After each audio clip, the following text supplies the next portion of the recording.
Welcome home to USA Global TV and Radio, a place where dreams take flight, with authentic storytelling, diverse perspectives and meaningful conversations, where global stories unite and bridges are built beyond all borders. Discover world-class education, entertainment, hope and inspiration. Together, we're building bridges worldwide. Subscribe to our channel, USA Global TV. Download our app, USA Global TV. Be our guest or join our team. Visit usaglobaltv.com. Thanks to our founder and executive producer, Dr. Jacalyn Kerbeck. Music score by Yeffy Tang from Cloud Road Music. Voiceover artist Mike Porter. Creative direction by Paul Garcia. USA Global TV and Radio, your home for global connection. All rights reserved. This video and its contents are the exclusive property of USA Global TV and Radio. Unauthorized use, duplication or redistribution in any form is strictly prohibited.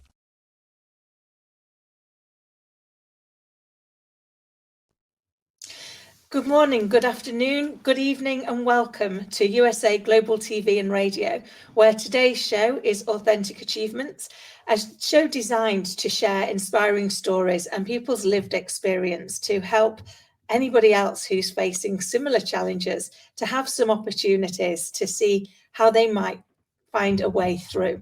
And today I am delighted to be joined by the fabulous Laura Ahern, who's a medium, intuitive and clairvoyant. Known as the Energy Linguist, she helps individuals decode the hidden messages in their life experiences and unlock their highest potential. After a personal tragedy that awakened her spiritual gifts, Laura's dedicated her life to guiding others in integrating their unique abilities into practical everyday wisdom. Founder of Ascension Healing and the creator of the True Method, Laura is the author of The True Calling, a book designed to help people transform confusion into clarity and embrace their unique calling with confidence and purpose. So without further ado, I'm going to welcome Laura to join us on the stage. Laura, welcome. Hi. Thank you so much, Kim. I'm so delighted to be here today. Oh, I'm so excited to have our conversation. And I know we always get so stuck in. So I thought this time I'd read about you before I put you on because it will allow us to have that flow better. But I mean, you've had such an amazing journey. Can you share that with us in a little bit more detail, please? Yeah, absolutely. You know, what's interesting is I find that many of us, when we're open to what life really hands us, we have this opportunity to kind of experience many lifetimes within a lifetime, right? Many versions of ourselves within a lifetime. And for me, that is very much what has happened, because I'm right now, as we are recording this, I'm 40 years old and I am truly living life to this incredible heights of this highest potential, serving others in ways that's truly life-changing. But 11 years ago, that was not the case. So my story was quite unexpected. I was widowed at 29 years old. And when I say unexpected, I had married my best friend, Josh, at the time. We were together about 5 years prior to being married. And it was only 4.5 months after we were married that he had a seizure out of the blue. Now, that was a shock. I mean, I had never witnessed a seizure before. It was terrifying. I quite frankly didn't know what was happening, but I called 911 and we got him to the hospital. And after the scans, what they ended up telling us was that he had a brain tumor. And after he underwent surgery for the biopsy, they gave him a prognosis of 9 months to live.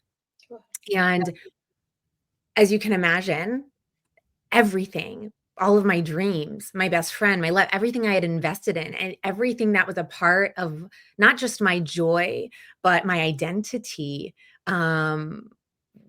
it was being lost right in that moment. There was this choice to be made about whether or not I kind of cave under the victimization and the hardship of that pressure, or rise to truly challenging, to move beyond it. And in leaning into God and our faith and trusting that everything was going according to really a higher plan, both Josh and I experienced really the best time of our life together after that diagnosis. It really put our lives into perspective of what mattered, what was worth investing our energy in, and what didn't.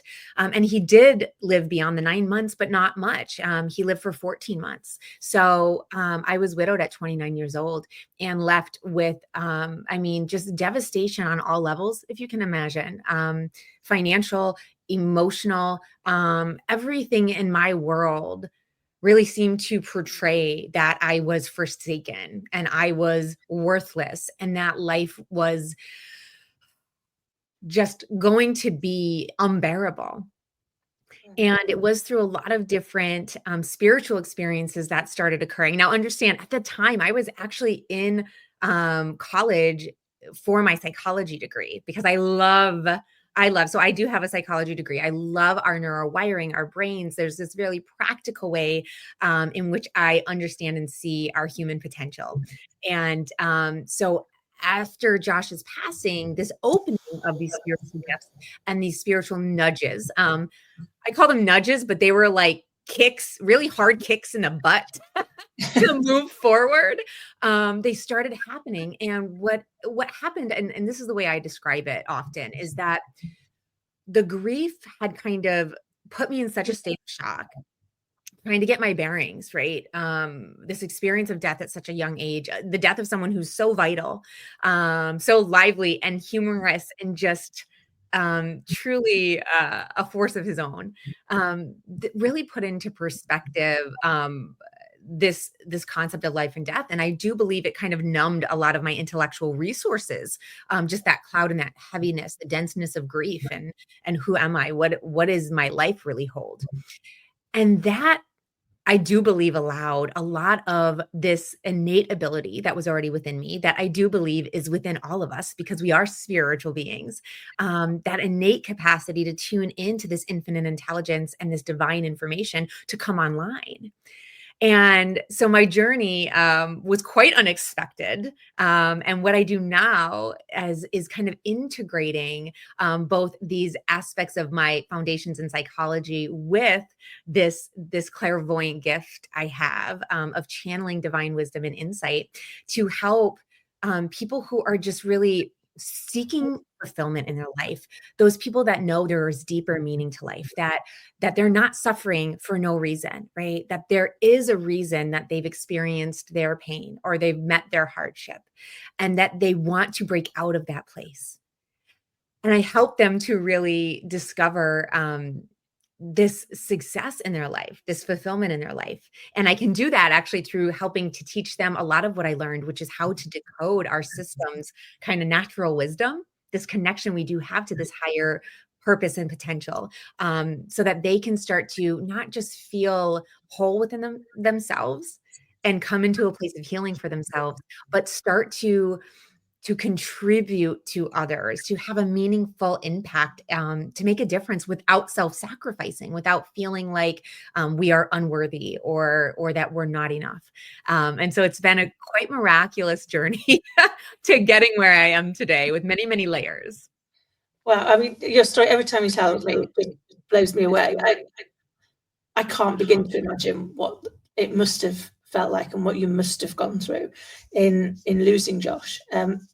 And losing him so young, and I can only begin to imagine how utterly devastating on all levels that must have been. But the fact that you were able to utilize that to actually become the springboard to move forward, to not make that the legacy, to make the legacy being what you and Josh were able to learn together as a result of that experience, to be able to have a positive impact on people is just remarkable. You should be so proud of the fact that you've done that, and you've chosen now to have a profession that is in helping other people overcome their insurmountable. Because I think, and you said it so eloquently as you were bringing the story to life, we all have our own insurmountable, and our insurmountable may look very different to somebody else's insurmountable, but once we understand it, then actually we can find ways to get over it, can't we? And find our reconnection to our higher self. Yeah, it truly, and there's so much wisdom in everything you said. Yes, I absolutely kind of innately recognized that if I was to have stopped living and used his death as an excuse not to move forward, that it would have been a great disrespect to him, to somebody who would have given anything to have been still living this life. And I also wanted to honor him by mirroring the type of courage that he showed me through his diagnosis. And so I remember his funeral and getting up, and I did the readings at his funeral, and everybody told me that it was not a good idea and that I shouldn't do it. Just about everybody. And I thought, you know what, though, this is my opportunity to share the courage he showed me, the courage I got to witness within him, to give that courage to everybody else who had lost him. And so this innate capacity and desire to serve people and help people, even in my biggest time of needs, it kind of just awakened within me. And I do believe it's really interesting because after just the willingness to lean into faith, even when we don't know what's next, but we know something's calling us, right? To move in the direction and to believe in the highest good for ourselves is truly invaluable. It's brought me to a place in my life where so I have a framework that I've created, and it was divinely channeled, and it's this concept of what I call the meaning matrix. And a lot of what I teach my students on through this framework is that there is this truth beyond our stories. There is this truth beyond our pain. That really is beneath the surface of the things that we feel like are in control of our life. And when we tune into this meaning matrix and we start to perceive kind of that energetic vibration, that connectivity to all things, we start to understand that we are very much a conscious creator who is determining what our experiences mean for us. And when we can start to pull off the pain and pull off the story and pull off our identity with the things we've gone through, we really do have this infinite capacity to interpret what's happening to us in an empowering way, so that we can not just rise above it, yes, rise above it, become wiser on account of it, but also start to help others to do so. It's that ripple effect in the water. And so I did, in fact, teach a lesson to one of my groups this week, and it was on our determined worth and what are we concluding about ourselves through the things that we have experienced pain from. And that's such an important thing, is to understand that the person who gets to decide what our challenges mean about us is us. I love that. It's so true, because I think, we sometimes can very much be looking outward for what we think it means, when actually we have to look inward, don't we? It's like what our pain meant, what it taught us, what it gave us as a gift. Was a gift for us, and for us to interpret. And I think learning that can be hard, but learning it can also be the unlocker, can't it? It reminds me of that quote, other people's opinion is none of your business. Yes. And yet we give away all of the power. And if you found that the same, I'm definitely guilty. Over the years of not even letting people have another say, but doing the say for them. Or they'll think this, they'll think that, they'll think the other. Well, I don't even ask them what they think. So how do I know that that's what they think? And actually, that's just what I think is the worst thing that I could think of. What's the worst place that this could go? Or people would think I was too full of myself, or there was something wrong with me, or there was this, or was that. Actually, that's what I think. I'm just pretending it's what somebody else thinks. And It's our story. Yeah, it is. Once I realized that and was able to better pick that up and own it, you could go, okay, stop blaming other people for the thoughts you're having about yourself, and own the fact that is what you think about yourself in the moment. And therefore, if that's what you think about yourself in the moment, how do you change that thinking? How do you find compassion for yourself? but I'm ashamed to say I'm a lot older than you. I mean, I'm 51, and I probably found that breakthrough in the last 3 or 4 years. Yes, but you found it in this lifetime. A lot of people don't find it in this lifetime. It's why you're doing what you do. It's why I'm doing what I do, so that we can help illuminate the path, so that we kind of condense time for people, so that they don't take as long as we took to get here. It's so true, isn't it? So if our listeners or viewers watching right now, and they're stuck in that place of feeling only the pain right now, feeling only the loss, I know some of my points, almost the destitution of Yes. I don't quite know where to go from this. How can they start to find their path back to themselves? What's interesting about this question is that it seems kind of counterintuitive into the way that we're taught to learn, the way that we're taught to interact with the world. And in fact, you kind of laid it out in everything you were just saying, right? About the way we learn and the way that we perceive the external world and allow that world to kind of influence us, our perception, our interpretation of that world to influence us. And so if you don't mind me stepping back into that for a minute, it will help support this answer, which is this understanding that we have been taught, the frameworks we're taught in this world they're telling us how to interpret information, right? And the reason that my framework of the meaning matrix is very different is because it's the opposite. Instead of letting that physical tell us about ourselves and what's happening within us, this framework is going within our own innate wisdom to truly decide within ourselves what is available to us. There were times truly within my journey where I did not want to move forward. So I understand that struggle that you're asking, right? What about people that are just in that place? And number one, definitely feel what you're feeling. We don't want to repress it. When we repress it and we don't feel the pain and even admit how hard it is for ourselves, what happens is that we're then trying to function in our lives with a lot of toxicity existing within our system. So it's just that like repressing and pressing it down creates a lot of dysregulated energy. And it's still there, even if we got our fingers in our ears and we're like, la, la, la, la, la, I feel better, right? So it's not positive self-talk isn't enough. Being happy or smiling isn't enough.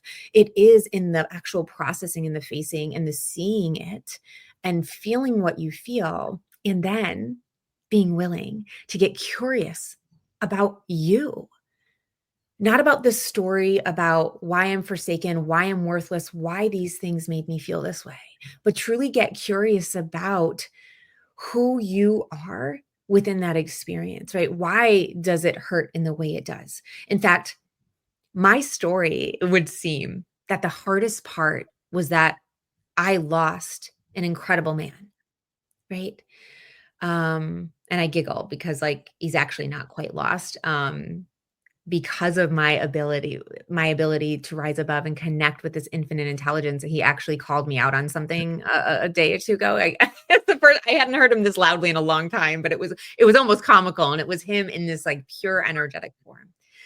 But truly, when we go back and we look at our experiences and the things that we feel we've lost, right? And so one would think that the biggest loss I experienced was of my best friend. And that actually wasn't the worst part of it. It would seem it should have been. It would seem it would have been enough, but for many of our listeners and for even you probably experienced the saying, right? When it rains, it pours, where it's like, it seems compiled. It seems like everything's working against us. It seems like things are just getting layered. And it very, very, very much was for me. I had some really atrocious things happen through people who claimed that they would care for me and love me and we would heal together. And then just this obnoxious, almost taking from me. Everything challenged the way that I saw myself, I saw my worth, and even felt capable of moving forward. I did feel quite destitute. But that even wasn't the hardest part. The hardest part was the moment in which I realized that I had so much internal self-judgment and rejection and regret over things that I could not undo. Right? I was the one, and it's devastating, that had to sign the DNR to unhook my husband from life support. There's so many things that were so atrociously painful through that experience that how could you not run over them in your mind? And a lot of the reason I want everyone to understand that we do this is because pain is unacceptable to us in a lot of ways, right? We are evolutionarily wired to seek pleasure and avoid pain. And when we experience painful things, especially the loss of someone we love, or the loss of a dream, or the loss of there's certain levels of our experiences of loss that are just unacceptable. And so in an attempt to kind of not accept them, our mind goes through this, it's like this ego mind goes through this process of, how could I have avoided that? How could I have not been in this position? And we start to pressurize and put all of this judgment and this pain and self-rejection on ourselves, on why we're to blame. We're not worthy. This is our fault. Things that truly, there was nothing. I did what I could have done. And I know that now, but when don't want to accept that reality, we do really harmful things within ourselves. And so to answer that question, what can we do when we're in this state of suffering? It is to go within ourselves and start to look, because the scariest moment I had after he passed was actually this recognition that if I did not learn to love myself unconditionally, and I don't mean in spite of the things, I actually mean because of the things, to understand that if something caused me pain, that it's because I'm not resonant with that being within that dynamic or that experience is not on my highest path. It's not my highest potential. This recognition that our pain is the messenger to tell us that you don't belong here. And maybe once you did, but you don't belong there anymore, right? So it's this understanding that looking within and really starting to embrace that if you are feeling regret and pain over the things you've experienced, it's because you are not of it. And once you start to be able to love yourself because of what you're learning about yourself, you really do start to set yourself free. In fact, I did a dive with my students this week on the Latin root of the word experience. And what's interesting about that is it's that same essence of the word experiment, right? Which actually is like to test out, to try. And so often we look at our experiences of, oh, I experienced pain. I must have been wrong. There must be something wrong with me. And that's not the case. We're actually meant to use it kind of like a scientist. What experiences do we have that don't feel good to us? Okay, what can I do differently the next time? And so when we use this curiosity within ourselves, instead of identifying as our pain, we really do have this opportunity to set ourselves free, probably freer than you've ever been before. It is the messenger who's trying to set you back on your path to your highest potential. Wow. I mean, that so resonates. I often think, and I often share on this show, I've come to learn that everything in life is either a lesson, a blessing, or both. So in those moments where I don't feel blessed, I look for the lesson, and the blessing's right there in what it was meant to teach us, or what it was meant to redirect us to do that. As you said earlier, do that nudge that often doesn't feel like a nudge. It feels like a big swift kick in the pants. But to tell us, actually, this is not where we're supposed to be. And that there's something more, there's something different. Yeah. And I love that you use the word curiosity. Curiosity is one of my favorites. And I think it's, I grew up with loads of phrases, including curiosity killed the cat. And it didn't. When we learn to be curious about self and others, when we stop being wedded to being right, and to going, well, I know, and it's going to be this way, and going, well, I wonder what you can see that I can't see. I wonder what you've experienced that I've not experienced. I wonder what about learning about both of those will allow me to now do with that information. And I loved that you talked about the fact that experience is just like experiment. And actually, when we put it into that context and go, every experience we've got, it's a bit like, I love to cook. So that is my, if everything's going, you're constantly experimenting. A standing joke at work that if anything was going terribly wrong, I would suddenly come in and start baking for everybody. It was my downtime, it was my connection. But you constantly are experimenting. You're constantly kind of like going, I wonder if this will make it. Like, oh no, we don't do that one again. that one didn't go so well as we'd like. And when we can actually start to look at life in that way, in the piece that's going, okay, you know, it's a bad meal, it's not a bad life. It's we get to do it again. We get to do a different one and take the parts of it that worked, and take the bits that didn't work, and really get curious about what could I have done differently or instead of, or as well as, because it's not always taking something away. Sometimes it's adding something, even in cooking. But the fact that almost we're kind of taking our life experience and looking at it, you know, in that kind of way, because cooking feeds us, it keeps our bodies alive, but what's inside us, the spirit, is kept alive by our learning, isn't it? It really is, right? I actually got this message from a divinity. It was really interesting this week. If we're not growing, we're decaying, right? We're actually, and that's on like a cellular level. If we're not growing and expanding, we are dying. And so the curiosity and the exploration and this willingness to be a part of the journey is so important, because what's interesting is that our spirit and our human experience, we are all of one, right? Our physical body and our spirit are not separate. We are of one energy field, but the experiences of them are very different, and the intentions of them are very different. Our physical self wants to survive, right? So it is wired by the fear of just kind of staying safe and wanting to seek the pleasure and really, really avoid the pain. However, our spiritual self is here to experience all things. It's delighting in all of the experiences. And so there's this contrasting desire kind of within us, in which our spirit wants to know and be in and see and learn and gain that wisdom from our experiences, while our human self is like, no, this hurts, this is challenging, I don't want to face it. And so it is in the recognition of kind of like harmonizing by being willing to be in the experience. I think sometimes the hardest part of being in our pain is when we are in this identifying as our mistake, as our pain, as this story of this sense of worthlessness, of not being enough, of being forsaken. But if we can lean into the spiritual wisdom of knowing that we are truly here to learn and gain wisdom from these things, then we start to be able to see it from this more divine perspective.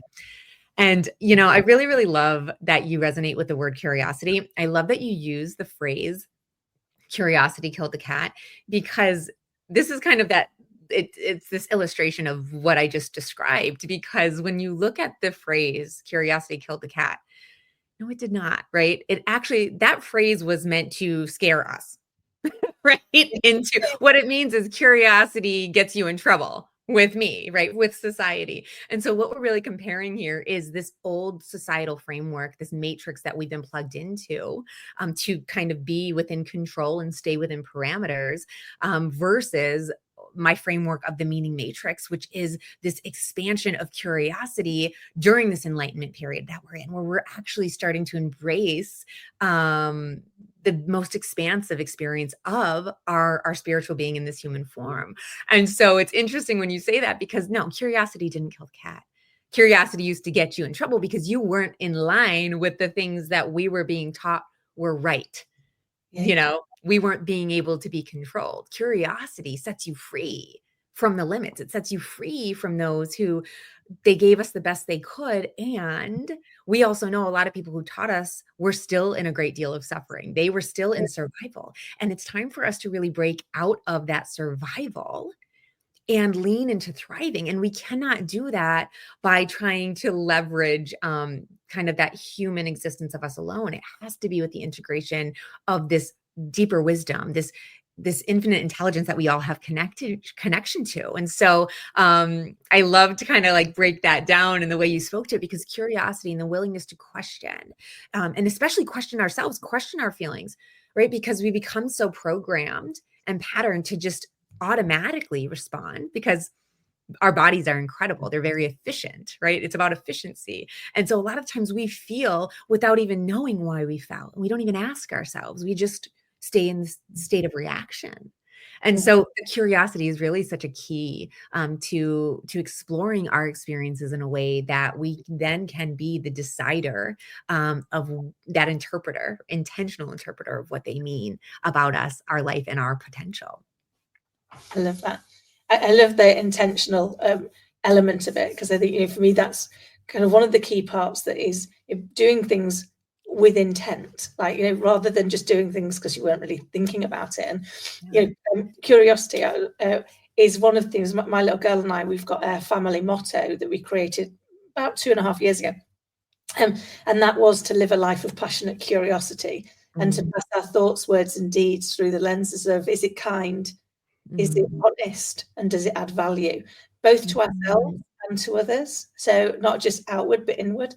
And it's really helped us change things, because we're being much more intentional then, and trying to be that. If for so many years, and that's why I'm trying really hard with my little girl to not become something she has to overcome later on. It is that actually the one person guaranteed to be with you on the day you're born and the day you die, the only person guaranteed to be with you is you, and therefore you've got to find a way to like that person, because you can't outrun them. No, I spent a long time trying. Doesn't work. Yes, got tired, right? Exhausted. They're always there. And I'll tell you, Kim, it's incredible. So in my book, The True Calling, there is a chapter. It's called Fear of Facing Me. And it is that very story that I started to allude to, that moment in time. That is why that moment was the hardest moment, is that it was this recognition that I could not outrun myself. There was no escaping what was ailing me. Nobody outside me could fix it. And that's the truth with all of our challenges, because the way in which we change our experience of the world really does start from changing ourselves within. And it's having to go in and face yourself, isn't it? Having to go and look at yourself, warts and all, and then say, is this something that, are the bits of it that I don't like? How do I change those? Right. And how do I accept myself as I am, warts and all? How do I forgive myself for doing the best I could with the information I had at the time? Yeah, I often think, and I say with my little girl, it's like, we're all learning. Every single one of us is learning every day. We're still making mistakes. We're still evolving. And the point we stop doing that, then we cease to be. But it's not the mistake that defines us. It's what we do with it. It's whether or not we turn that into a lesson that allows us to do something different moving forward, or whether we allow it to be the hair shirt that we wear whilst we beat ourselves repeatedly for the rest of our lives. And it can be hard, can't it, to put down all the stuff that we've carried with us to this point, because it gives, even the things that hurt us, even the things that we say to ourselves about not being worthy or not being good enough or being unlovable or any of these things, bizarrely carry a level of comfort with us because of the fact that they are so well known. They're familiar, yeah. So even though they're hurting us, even though it's not helping us, putting them down, that the fear of what might be on the other side is greater than the hope that what might be on the other side is greater. And yet hope and fear are both imagined.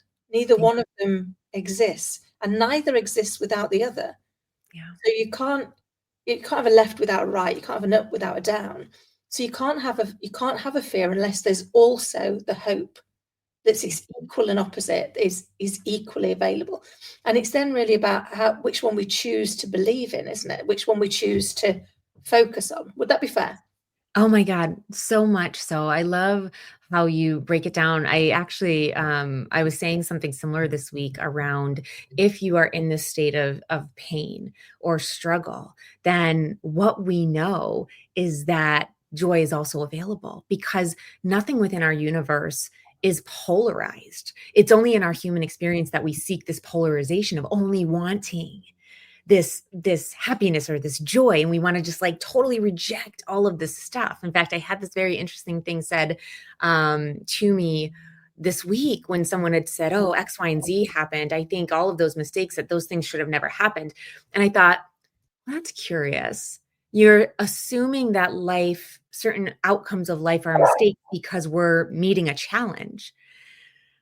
It's this idea that we're never supposed to feel pain. We're never supposed to have a challenge. And so my response was, well, no, this is the very thing that is meant to teach these people about who they really are, about what strength they have within them. And so it's only in our human experience that we're really trying to polarize that experience. But the truth is that if darkness exists, then light exists within it. We always have those opposite complementary components. And so if we are feeling the fear, or if we are feeling all of this struggle, that means that we have some sort of sense of an opposite that is more desirable that we would prefer to experience. That means we know it's there somewhere deep down. We trust that it's there.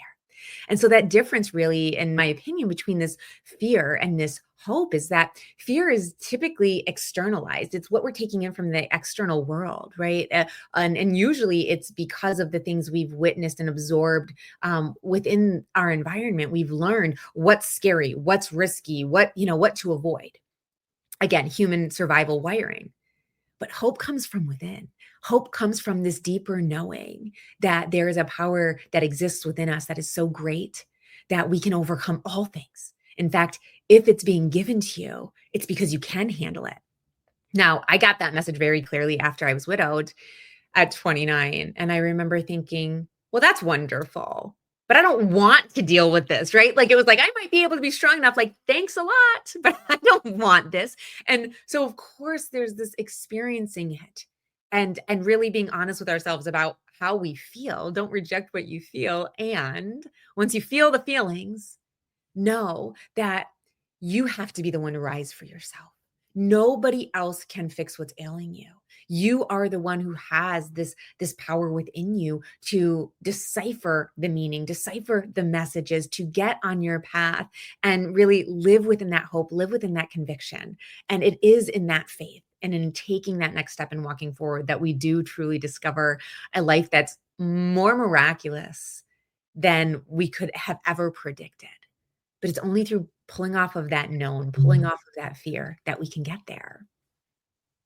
Oh, I love that. It's so true. I mean, I can't remember who said it, but there was a saying that said, it's not our darkness that scares us, it's our light. Yeah. It's the fact that we know that there's light in there, and we're afraid to face that, and afraid to unpack it because it's in there. Oh my God, Kim, I had so many moments of truly recognizing and feeling how big my purpose is, how big I was meant to impact others. And when I realized what was holding me back, it was me. It was this feeling of, I don't deserve this happiness. I don't deserve this bigness. Who am I? Because we've been taught many, many times in our life, like, who do you think you are? And that's a good question. Who do you think you are? Because only you get to decide that. But I'm with you. Like, we fear our bigness. And in part, it's because that familiar, even when we're in the suffering of the familiar, it's predictable. And so evolutionarily wired with that ego mind of keeping us safe, it knows what to expect. And therefore the assumption is that it's keeping us safe, when many of us know it's not keeping us safe at all. We are in a chronic state of unraveling emotionally, mentally, physically. We're not safe at all in that place. But we get triggered by that fear when that bigness speaks to us and it calls us and we don't know what it is. Of course, you don't know what it is. You've never experienced it before. It's not in that beautiful catalog of your brain yet because you haven't done it. And so the assumption, from this ego mind is that it must be dangerous. I can't predict, I can't promise you I'm going to keep you safe, so don't go there. And so there's layers. It's the unworthiness, it's the fear, it's all of those things that get in the way that we have to kind of decide to face ourselves, to kind of evoke that courage. You know what's interesting when I hear this, when I say courage, everyone thinks it's this great thing. Courage does not feel good. I'm here to tell all of you, courage does not feel good. It's terrifying. It means feeling that fear and doing it anyway. And what you will eventually, through the practice and that conviction and commitment, you'll eventually become confident enough in the path that you're walking, even when you don't know, that fear isn't as dominant. But in courage, there is still fear. It's just you're making a choice within yourself to move in a certain direction. Amazing. Laura, I, as you know, could always chat to you all day. And I can't believe we've run out of time because it feels like we've been chatting. So for those listening and watching, apologies that we have run out of time. But we'll share with you in the show notes as well how you can connect with Laura and find out more about how Laura can help you to reconnect with your soul's purpose. Laura, it's been an absolute delight. Thank you so much. I look forward to our next conversation. Kim, thank you so much. It's really an honor to be here. I'm so blessed. I'm blessed by our connection and this opportunity to share. Me too. And to everybody listening and watching, thank you so very much for sharing this moment with us. I hope you found it as interesting, inspiring, and insightful as I have. And until next time, please do take care. In a world full of noise, misunderstandings, and interruptions, master the art of listening with Dr. Jacalyn Kerbeck. Dr. Jacalyn Kerbeck is the listening mentor of USA Global TV and Radio and the Amazon #1 best-selling author of Mastering the Power of Elevated Listening. Elevate your listening. Elevate your life.